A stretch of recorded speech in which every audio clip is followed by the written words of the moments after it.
Hey Q20 family, in this video I'm going to take a look at the S866 replacement LCD from Amazon and the codes that I'm using in that to have full power, full speed on my Ridstar Q20.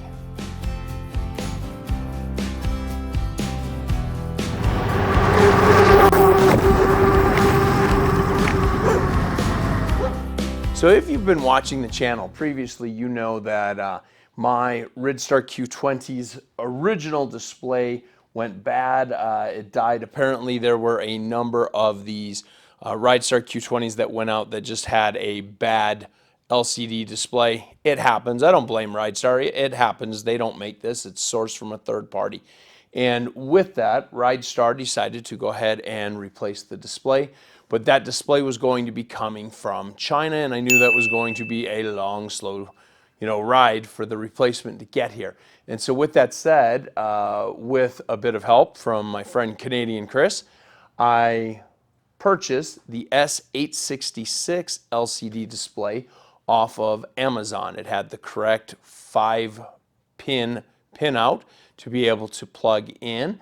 And I did that because it was only 26 bucks. It got my bike up and running again, and it works well. Now, surprisingly, and getting here, much quicker than I expected, was the replacement M5 display.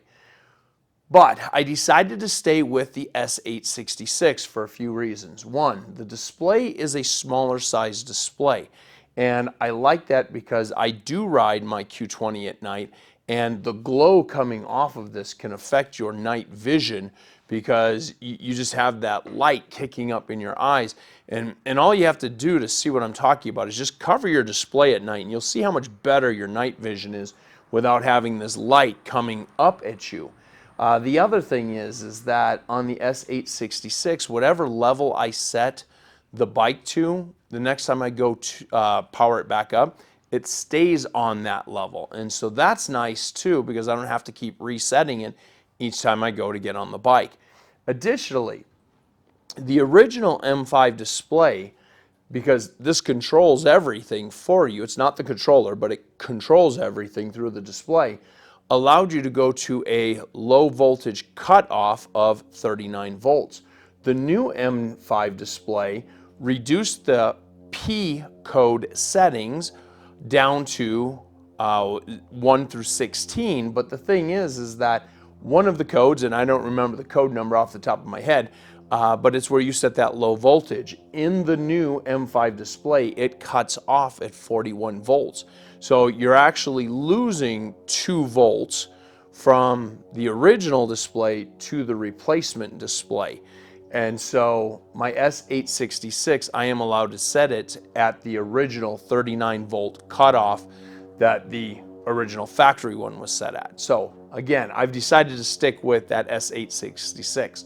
And so with that, let's go ahead and get into it. I'm going to show you the P code settings that I did, because the P codes go much higher in the S866.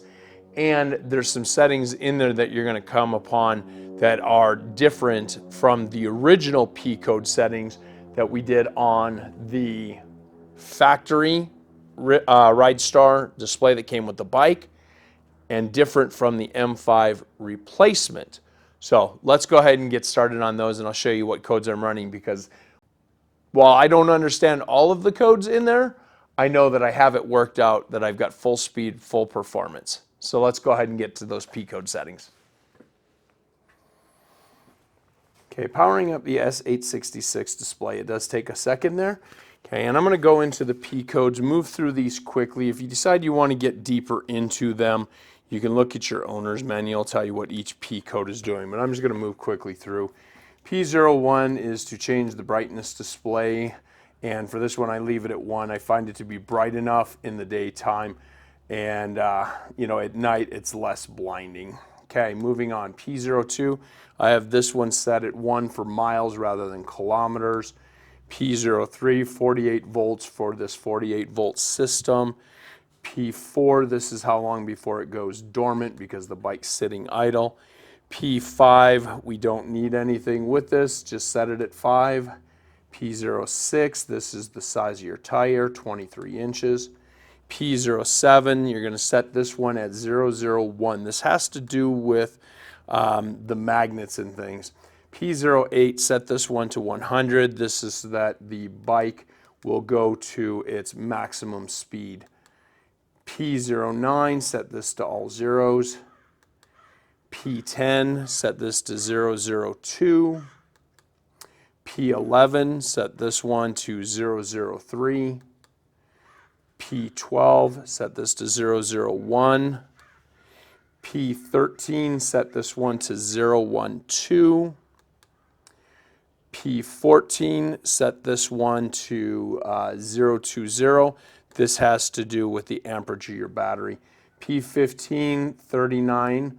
And what this is, this 39 volts, this is the cutoff point for your battery and not going below the minimum voltage level. I have this set at 39 because originally the Q20 was set at 39, and as I said earlier, the replacement cuts you off at 41, and that is not changeable. So P15, I set that at 39.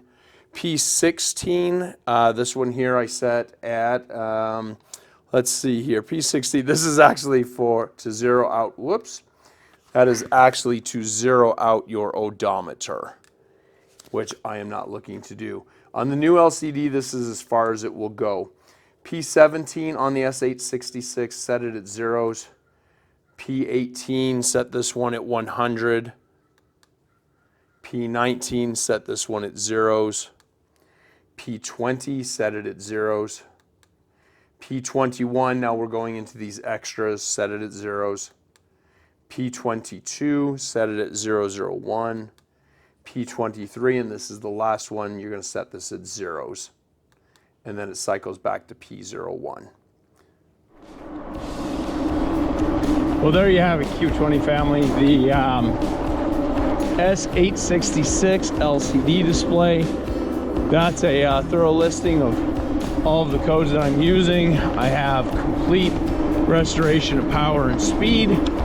And overall, I'm happy with it. So like I said, I don't know what every single code does within there, but that works. It's at 100%. So you can certainly look it up online and investigate further if you wanted to find all the details of all those settings. But getting you up and running into full power, there you go.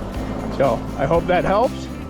And until next time, Q20 family, keep riding safe.